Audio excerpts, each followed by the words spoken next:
हे आपलं मिरचीचं झाड आहे. मिरच्या ह्याला अशा भरपूर लागलेल्या आहेत हो का.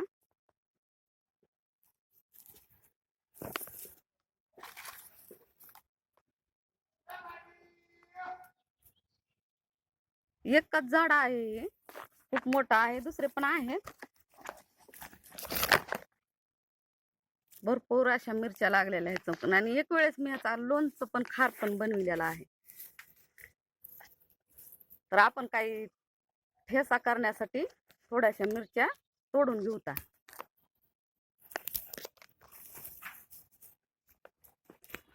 त्या ठेशामध्ये ना शेंगदाण्याचं कूट, शेंगदाणे जर थोडेसे टाकले थोडे चविष्ट लागते नाही शेंगदाण्याची चटणी आणि मिरच्याची चटणी हिरव्या खूप छान लागते.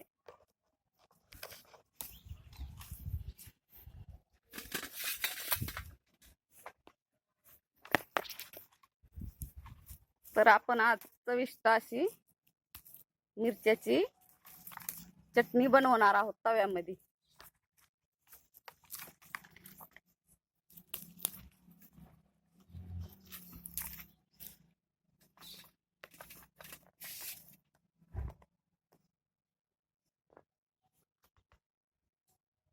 धन्यवाद.